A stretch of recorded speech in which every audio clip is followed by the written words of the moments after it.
Hi, I'm Ashley. And I'm Bree. We're the PR team Behind the Theatre Downstream. For our 6th season, we wanted to get to know the people behind the characters.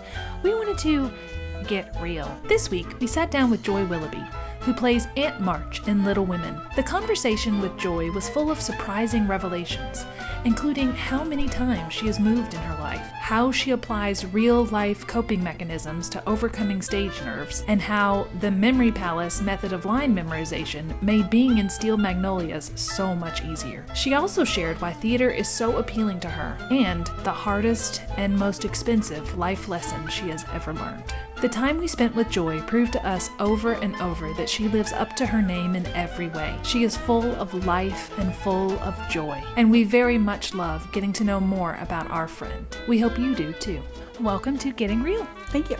You're welcome. Can you tell us what your name is and what is your role in Little Women? My name is Joy Willoughby, and I have the role of Aunt March. Very nice role. What did you want to be growing up? I wanted to be a veterinarian. Oh, nice. For a very long time.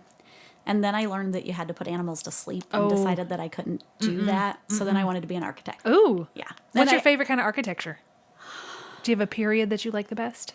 Not necessarily. I like all different kinds. Probably modern is my least favorite. Me too. But yeah. I really, there's something beautiful about all of it for the most part. I just really enjoyed it. Probably would have went to school to do that, except I took computer-aided drafting classes in high school for college prep and learned that I was going to have an entire year of machine drafting in order to get my degree.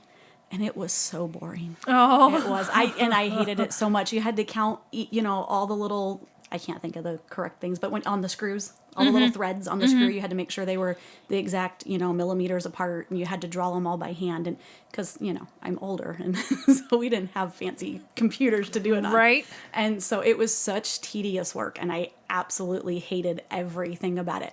When I did the, stuff for cars, and I did the stuff for the housing industry, and I loved all of that. But I just decided that I did not want to do a year of machine drafting. Yeah. So I did not. Instead, I went to school for accounting.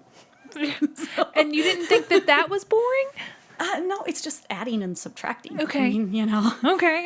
It's not exciting, but it was easy. Oh, gotcha. Tell me a little bit about your family. Well, I have 2 brothers and 2 sisters. Are you the middle child? Where do you the fall? Youngest. The youngest. Yes, Okay. my older brother, the oldest is 17 years older than me. Oh, wow. Yeah. So we always joke that my mom had 2 families. She had my brothers 2 years apart, and then 8 years later had my sister. And then there's 3.5 years between her and my other sister, and 3.5 years between her and me. Oh, wow. So the 3 girls kind of grew up together. Some we were spread out a little bit, but we kind of grew up together. And my brothers grew up together. I mean, they were 15 and 17 when I was born. So they were kind of out by the time you were in. Yeah. Gotcha. So my nieces and nephews are close. They're only like 6 years apart from me. I have 2 children. They're 19 and 16. And my husband and I have been married for 20 years. We've been together for 25. Wow. He was my high school sweetheart. I was not his. Oh. He was graduated when I met him. Oh, That okay. had already, he had a high school sweetheart. It wasn't me. Okay. Okay, gotcha. We've been together through a lot of tough things, but I have a very good family. I'm very blessed. Well, tell me, what is something that people may not know about you? Any special skills, hidden talents? Gosh, probably not. No. I like to cook. I like to bake. I had to learn how to do all of that all over again when I went gluten-free. Right. And then again when I went dairy-free. So there's a lot of learning curves there. How long have you been gluten and dairy free? I've been gluten-free, I think 12 years now. Wow. Yeah, it's been a long time. And dairy-free, I will say I'm not great at. It's an tough. allergy, but it doesn't have the same side effects as eating gluten does. Yeah. So I will go a year and not eat it, and then eat it for 3 or 4 months, and then go a year. I never eat a lot of it, but there will be times that I'm like, you know what? Especially when I go out to eat, which I don't do a lot of, but it's very difficult to stay gluten-free and dairy-free. Yeah, it is. And on a budget. Yeah. It's for me, I'm dairy free as well, but it's the food allergies and I have bad reactions to it. It's tough to find something that does not have cheese in it when you go out. And even buffets where people are just potlucking, it's so tough. And you don't want to be a burden to everybody and say, I can't eat anything. But there's been lots of times I've just had green beans and corn and, you just go, I'm just going to do just this. Yeah. Yeah. My daughter has a dairy allergy too. So, I mean, hers is an allergy. Yeah. She has the dairy problem like I have the gluten problem. Okay. And so at home, we don't have any dairy. Like Yeah. we don't have any dairy or any gluten at home. And Do you do the almond milk or the, yeah. We do almond milk, coconut milk. Yeah. Oat milk's okay, but I think it's kind of weird. And a weird fact about me is that I am 40 and I have moved. That's not weird. No, I have moved 38 times. Really? Five different states. Once a 38 year or times. what? No, it's just that's a lot. That part's a long story, but it's Okay. just an interesting fact, I guess. Okay. Mostly in your childhood or throughout your whole life? Throughout my whole life. Yeah, my childhood, we mostly moved once a year. Okay. There was one place that we stayed for 3.5 years. Okay. So I kind of consider that like my hometown area because that's where I remember. Was your dad in the Army? No, he was a minister. Okay. So he helped with a lot of church plants, and my mom had autoimmune issues, had multiple sclerosis, and so a lot of times the doctors would be like, "Well, try this climate," and we would try it, and she'd be like, "I don't feel any better." Okay. One time we actually were on our way to move to Arizona. That would be helpful, I would think. Yeah, well, that's what they said. So that's where we were going, and we stopped a couple places along the way to visit, and we stopped in Missouri to visit some old family friends, and that's where we stayed for 3.5 years. We never Okay. made it to Arizona. So we stopped to visit and ended up moving there. So. Is there any place that she did feel the best in? Any state? Not really. She felt the worst, I think, in Ohio, but that's where her kids were. And so every time she moved, my brothers and sisters had kind of settled in Ohio. And so every time we moved, she always wanted to go back to be by her kids. She just said, if I'm going to feel bad, no matter where we live, I'd rather be close to family. I can understand that. When was the last time you moved? Actually, June of 2013. So you've been in the place you are now for a while. I have. I've been here almost 7 years. There you go. Yeah, it's great. It'll be 7 years in June, and it's the longest I've ever lived in one place. And not only that, I've lived in the same house. It's kind of weird. You're getting roots now. Yeah, even my daughter, they'll make comments. I don't remember where, we were at some store, and people kept coming by and saying hi to me. And then we went to church, and everybody was coming up and saying hi to me. And my daughter's like, "Oh my gosh, you know people here." And that seems, weird, but it's not something that we're used to. I'm used to kind of not really knowing that many people. We've always lived in bigger cities too, and it's a different, you can kind of disappear. Atmosphere. Yeah. So it sounds like you continued to move even after you got married. We did. Lots of different reasons. That was one of the things that I was not happy about. My husband had kind of lived in only 2 places ever and had been where he was at for a very long time, and so I kind of thought I was marrying somebody that was really stable and settled. And then he was like, "You know what? I've never lived anywhere. I'd like to move." And I was like, Oh, I thought I wasn't going to have to move anymore. yeah. So we've lived several places since we got married. I think 4 different states since I've got married. Oh, wow. Yeah. Well, hopefully you'll be here for a while. I hope so. I'm very, very happy with finally getting to know some people. Yeah, that's nice. Well, let's get some theater basics. Okay. What is your acting origin story? Well, my acting origin story is actually with the Theatre Downstream. Is it? Yes. My niece wanted to come in and audition for Still Magnolias. Uh-huh. And she talked my daughter into auditioning with her. And then they didn't want to do it by themselves because neither one had ever auditioned for anything. And so they asked me to come with them. This is always what happens.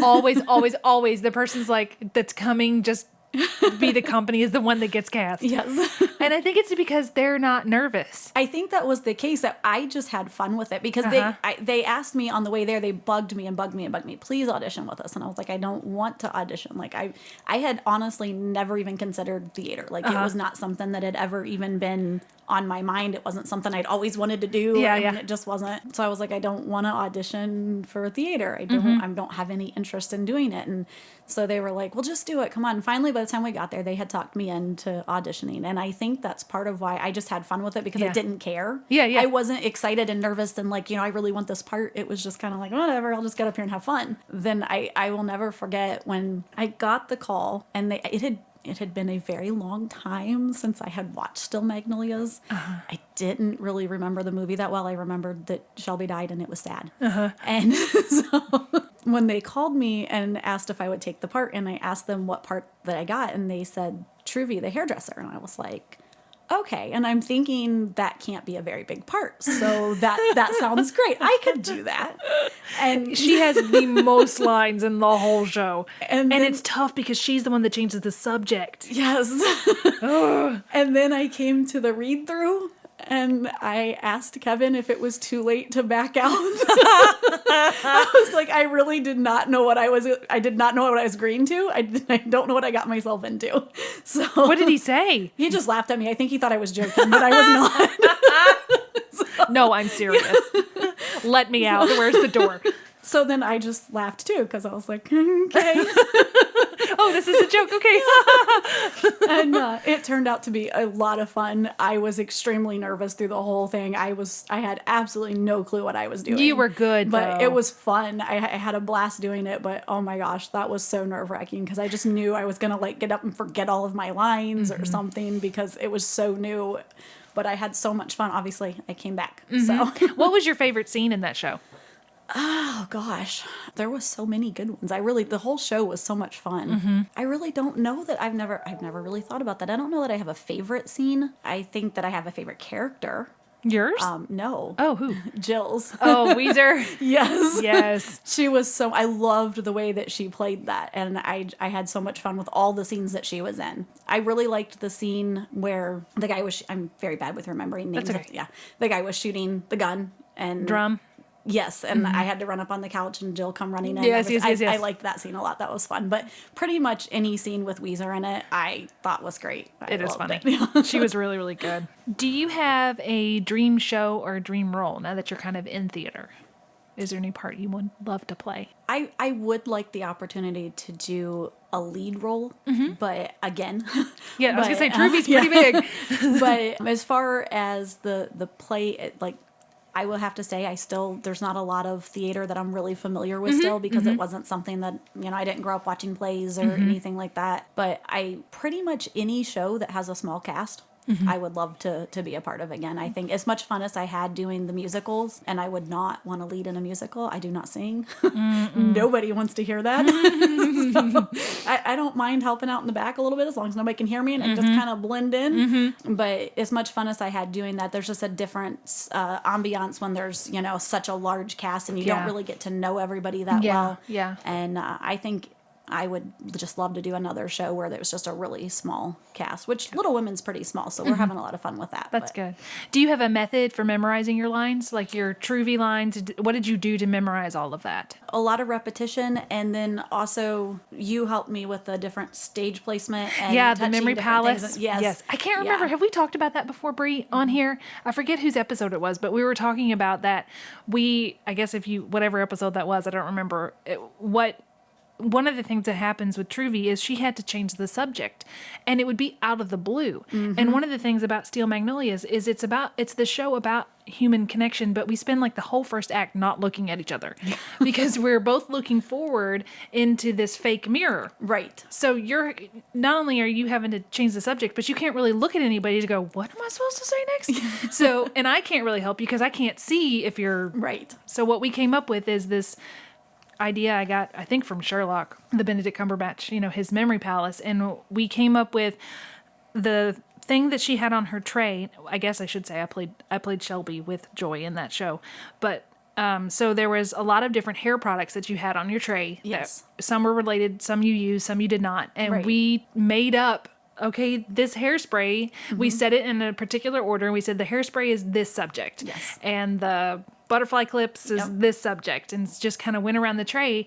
And then if I kind of tried to learn her lines, well, you get familiar with the other person's lines anyway, but if she felt like, if I could kind of hear in your voice, you're like, Yeah. if I knew where it was supposed to be, I would touch whatever the next subject was, and we just jumped to that. Yes, which was very helpful. Yeah.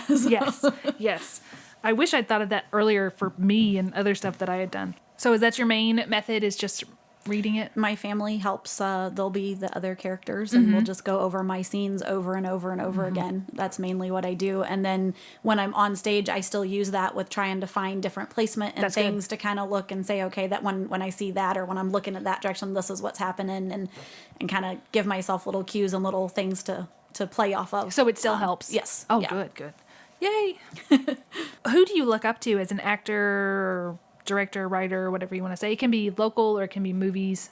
Either one. Honestly, I would have to say you. No, I would. No, and I don't, why? Because it's the only. I don't really know. Again, I don't really From have lack that of other choices, I will pick I don't. you. I don't really know. I was gonna say I don't. I don't really know anybody else really locally outside of the Theatre Downstream. Yeah. I didn't mean any other people. And as far as acting, in movies and things like that, Julia Roberts has always been someone that I love to watch. Yeah. And I would say Mel Gibson. But as far as directing, I don't really. Have you seen Conspiracy Theory? Because that has both of them. Yeah, I like Conspiracy Theory. Yeah, I do too. But I don't really get to know the directors. I mean, I know directors' names, but I don't really know so much what they've directed. It's just not something that's a passion of mine. So I don't really have a lot of experience with directing. So as far as directing goes, the most experience I have is Theatre Downstream. And Gotcha. I've really liked the way that you've done the ones that I've seen. So that wasn't like just a play off. That was an honest answer. Thank you very much. I don't ever want people to feel like, oh gosh, I have to say her now. No. That was I actually hesitated and tried to come up with somebody else so that it didn't sound like that's what I was doing. Well, I appreciate it very much. Even if I am the only name you can think of, I will take it. No, you're not the only name I could think of. I promise. That's good. Well, I'm gonna bet the answer is yes, because I'm just gonna bet. Do you suffer from stage nerves? Oh my gosh, yes. Yeah, I figured, because I do too. But what do you do to try to combat those? Well, I actually suffer from anxiety and panic attacks in real life. In real life, yeah. And for a long time, they were like really, really severe. They've gotten better. I've kind of got them under control some. So I actually utilize a lot of the things that I do in real life on stage. So like what? Well, the main thing that I do is I make myself focus on something else. So like in real life, I'll try to like count things, or I'll recite something, or there's something isn't there something that says look for 3 things around you? Yeah, it's like 3 things to touch and something to I don't remember the thing, but it's kind of along those lines. For me, touching things doesn't really help that much. It's not I'm making my mind focus on something else. Yeah, distract. Yes. And so that's pretty much what I try to do. So when I start getting stage fright and anxious, I try to make myself recite my lines in my head and think about what's coming next and what is their line going to be. And I just try to focus on that and try and take my mind off of what I'm nervous about. That's good. Does you find it works well? Most of the time, yes. Okay. Every once in a while, it doesn't work so well. And if I'm not actually on stage yet, because normally once I get on stage and I'm focused, so I'm normally fine. But it's like that backstage getting ready to go on stage, and so if making my mind refocus isn't working, then I'll just find somebody to like ask a question or something, even if it's totally irrelevant. What do you find most enjoyable about acting? So we've talked about it makes you nervous, so why do you keep doing it? I really enjoy getting to play parts of people that they're totally opposite of who I am. I am a very outgoing and exuberant person, but mostly only at home around my family. Right. So I can be friendly with everybody else, but if I don't know you real well, you don't really get to see the real me. And being on stage allows me to use some of that without it mattering, I guess. No, I get that. So it doesn't matter if I look crazy or act crazy, because it's okay, because that's what I'm supposed to be doing, and it's fun. So I don't know. I enjoy getting to be other people and play other people, and I really have enjoyed getting to learn how to do that, because it's not like I just knew how to do it. Right. I've been trying to learn how to do it, and I know I still have a lot to learn. But that's been very enjoyable to me. It's been fun to kind of learn how to come out of my comfort zone. And I think it's really cool, because it should be very inspirational to other people who maybe have always wanted. Well, you didn't even want to act, from what you said earlier. But for other people who have thought that they've aged out of acting, or like, oh, I can't do this. Yeah. You came really to acting later in life. Yes, absolutely. And now I honestly do love it. I don't. If I had known that I would like it this much, I would have done it my whole life. It just wasn't something that I ever really thought about. And probably part of that was due to my upbringing, because I was raised Pentecostal. Okay. And we didn't have a television until I was 12. Okay. So that was just kind of not part of my childhood. Your culture. Yeah. So it just wasn't something that was around a lot. Do you remember the first stage show that you saw? The first stage show? Yeah, the first play that you went to? Still Magnolias? No! The one you were in is the first one you saw? Yes. Oh my goodness. That's amazing. And now I have seen all but one of the productions that theaters... Which one did you miss? Sound of Music. I had to think for a okay. second. Okay. Because I was out of town. Okay, So, okay. yeah. And I was so bummed. My kids got to go the last night. And That's I had right. to I work. remember seeing them there. Okay. I had to work and I couldn't go that night. And so, actually, I don't even think Mackenzie went. I think just Hannah went. But they got to go the last night.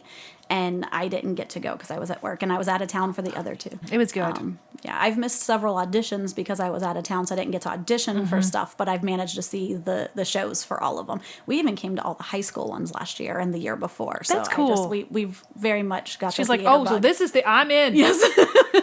Why do you think that theater is important now that you're here? Now that I'm here, I think that theater is important. I mean, all arts are important. I know a lot of people feel like, it's kind of a secondary, it's fun, it's frivolous, but without the arts, I mean, life would be pretty dull. And I think, theater gives a lot of people the chance to act and fulfill a lot of desires that they might have to be on stage and do that, where, going to Hollywood is not, realistic for most people. Right. It's not a, common career goal. Right. And the ones that do try, very few of them really actually make it big. Right. And so I think having community theater allows people to still do the day job that pays the bills, but be able to fulfill that desire and that those roles that they want to do. And I think that, honestly, the Theatre Downstream, I don't know about other theaters. I can't speak for them because I don't have that much experience, but the amount of talent that I've seen come through there is just astounded me. We do. Yeah, I feel that way too. We have so much talent in our group.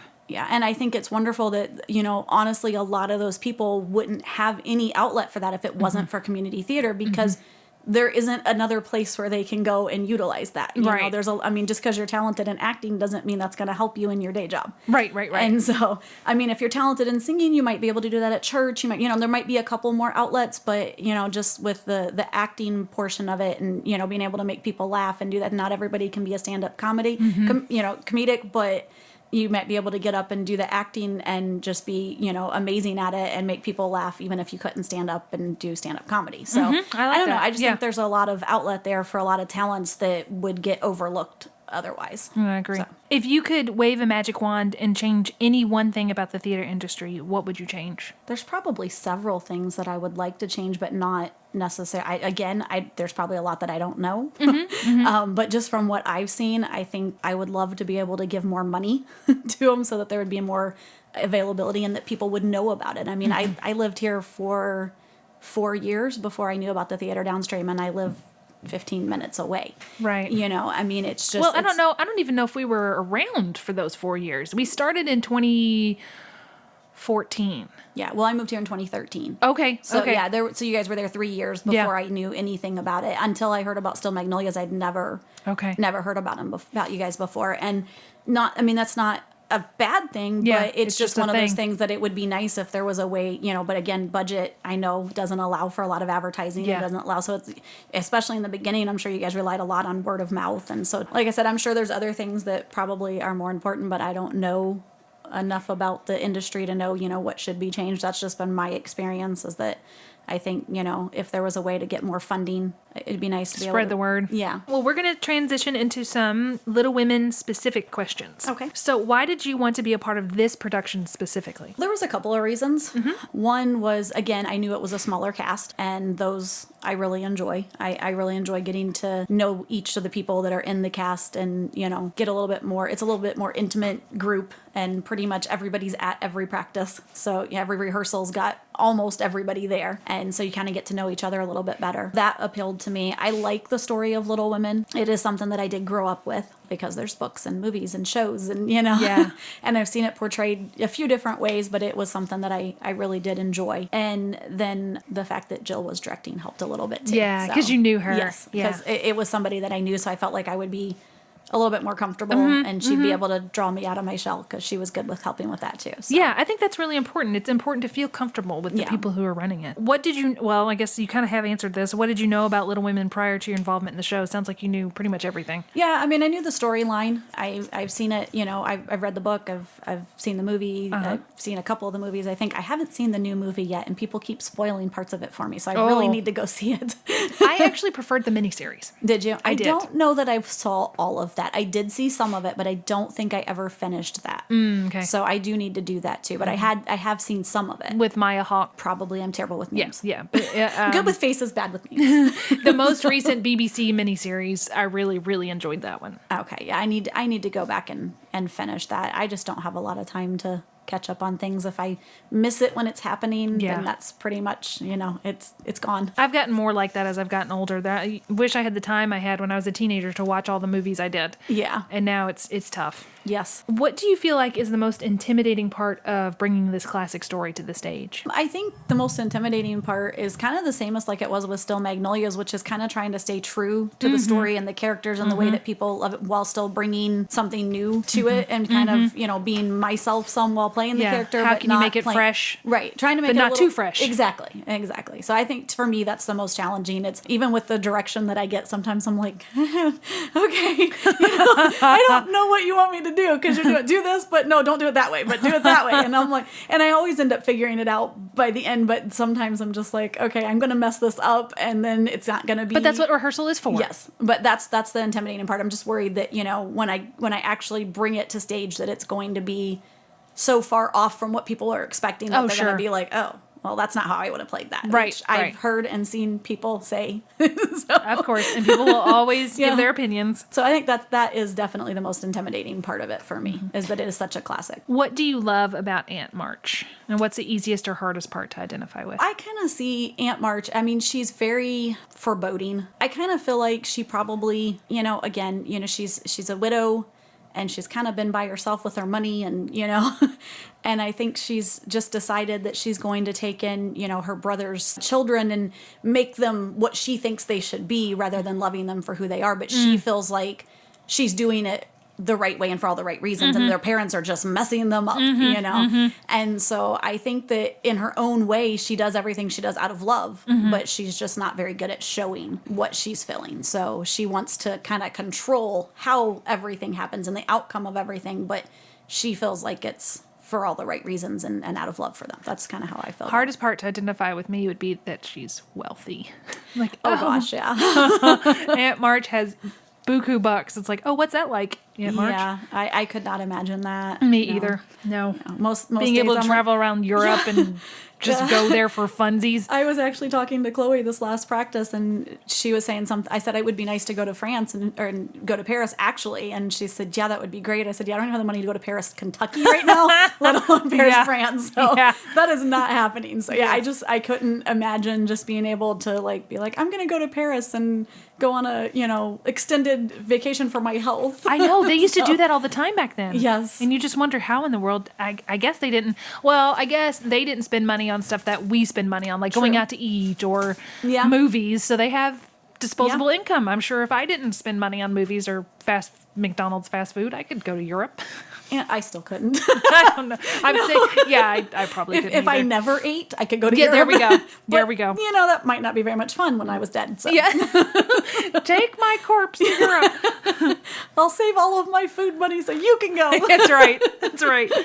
Well, how do you think that your all's version of the production is going to be different than others? Do you think it's going to be any different? I mean, probably not than any other one, because obviously a lot of other people have done this play production of it. But I mean, it will be a little different than anybody's because they don't have the same people playing it, and everybody's going to bring a little bit of themselves to each of the characters. Right. As far as, being different from the movies and the shows and things, I really like the way that they have the narrator through the whole thing.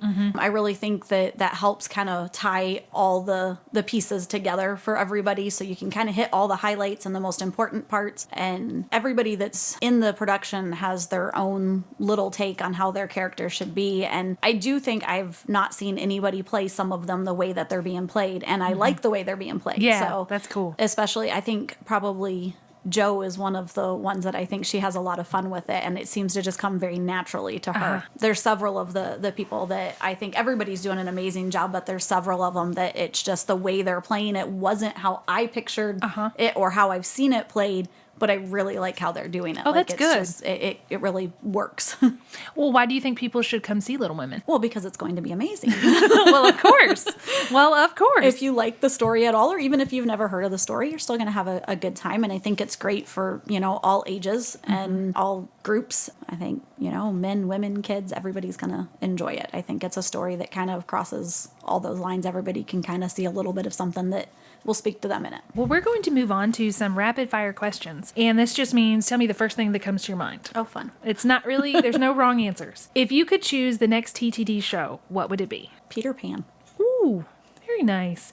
What kind of roles do you prefer? Comedy, drama? Probably comedy. You're good at comedy. Tell me about a time when you don't have to tell me what the bad day was. So Okay. you don't have to describe it. But tell me about a time when you had a really bad day, but you had to perform that night. How did you get through it? It's kind of the concept of the show must go on. And sometimes we have good days and bad days.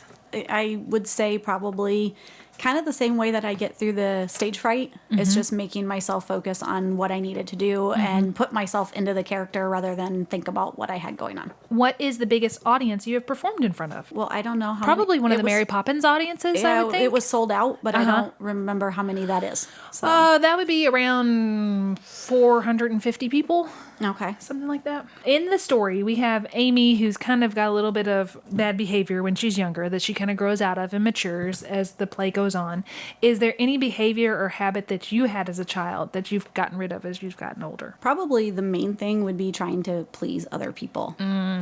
I used to be very bad. I like to make peace. I don't like it when people are arguing and fighting. And so I always tried to be the peacemaker. So I used to give in a lot, not really, even though I was very opinionated. I still would kind of just always be the first one to back down and say, okay, that's fine. And I don't do that so much anymore. I've learned to be diplomatic about it, but not give in. So. Good. I like that. Also, another thing that happens in the show is that Jo moves to New York to kind of have a new beginning after her semi-breakup with Lori. Not a breakup that wasn't really a breakup. Right. Is there any new beginning in your life that you are most looking forward to or that you've experienced? Had lots of new beginnings. I would say moving so many times. I went to probably 15 different schools, and Wow. so I had lots of new beginnings. I would say, honestly, this past year, we started a new church. While I love my old church still, and we still help out there, I've really, really enjoyed that new beginning and getting to branch out. And Is there a reason that you switched if you still liked your old one? yeah, we love the youth group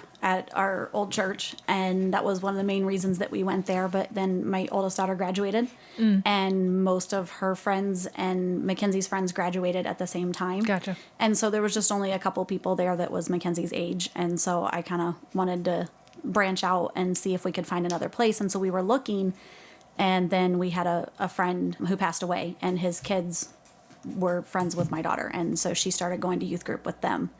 And that just kind of I started going to Bible study there, and it just kind of Nice. Where is this new place? Southeast in Oh, LaGrange. gotcha. Okay. So it's not someplace I would have normally went. I'm not a fan of mega churches, really. I'm not, but I absolutely love it there. Good. And it's been a great new beginning. We've gotten to be a lot more involved in a lot of stuff. So Which March sister do you think you'd be? Who do you identify with? Oh, the Jo. most? Jo. She didn't even have to. I didn't even finish the question. She's like, oh, I know this. yeah. Any reason particularly? Well, I just feel like I was a lot like her. I was very tomboyish, and I was very outspoken. Like I said, I did tend to back down a lot quicker than she does. She doesn't really back down. I kind of did a little bit more of the Meg thing, I think, on that aspect. But for the rest of it, I mean, I was very outspoken. I was very friendly, and I was very much a tomboy. Nice. I hung out with all the guys and climbed all the trees, and that I just was not a girly girl. Well, we're down to our final 3 questions. Okay. And I ask this of everybody. What is your best advice for other actors? Even if you don't think that you could get the role, if it's something that you think speaks to you and that you would like to do, you should go for it. Because if you don't try, then you have 100% success of not getting, or 100% chance of not getting it. Right. But if you go for it, you have a chance that maybe, they'll see the directors will see something that they like in you in that role. If you don't try, then you don't have any chance. You miss 100% of the shots you don't take. Exactly. Yes. Michael Scott. Yes.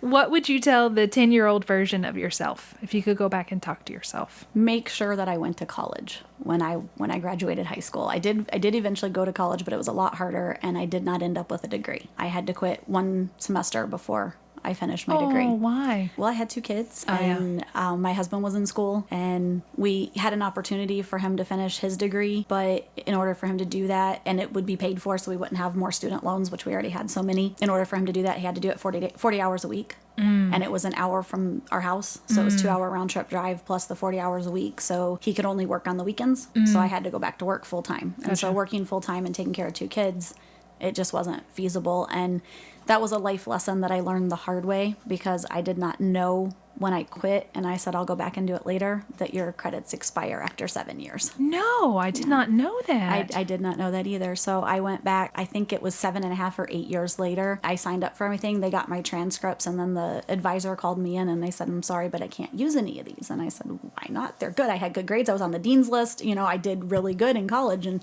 they said, well, they've all expired. You didn't finish your degree. If I had finished the associate's degree, that's what I was one semester away from. So if I had finished that degree, then none of it ever goes away. But because I didn't finish the degree, it kind of all went as like prereqs, and it just went away.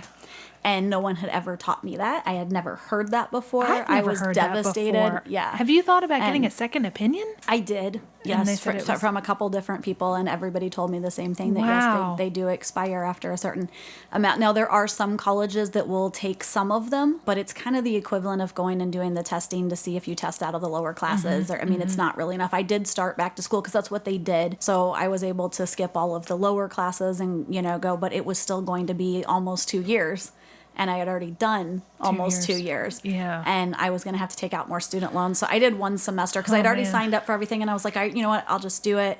But at the end of that semester, I was like, you know what, this is just not, I can't do another 2 years, almost 2 years of schooling to get an associate's degree right now. It just wasn't a good time. I was figuring I was going back for another semester, maybe 2. I wasn't planning on it being a long time. So it was a very hard life lesson to learn, but I've made sure my kids are aware of that and that they don't repeat that mistake. Good. Man. Yeah, because I really thought that it was not a thing. I was like, there's no way. I've never heard of that either.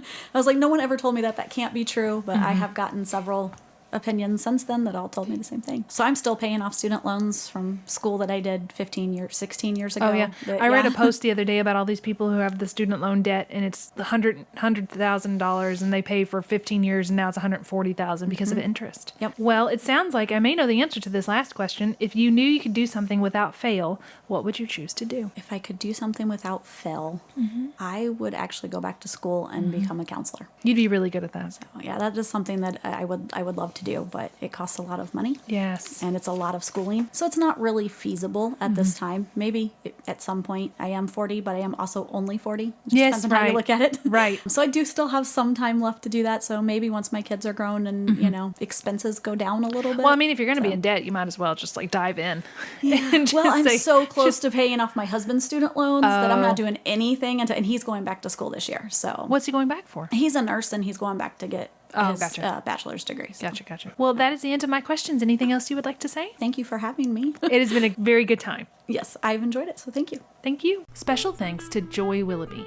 Next time, we'll hear from Jody Johnson, who plays the dual roles in Little Women of Mrs. Tomlinson and Mrs. Kirk. Very special thanks to the sponsors of Little Women, Mary Bryant, Kentucky Farm Bureau Insurance, and the bookstore at the Berry Center.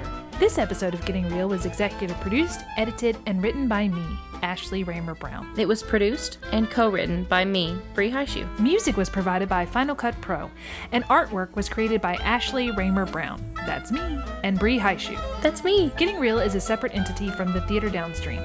The thoughts and opinions of the hosts and guests are their own and do not reflect the thoughts and opinions of the Theatre Downstream or the sponsors of their shows. Thanks for listening.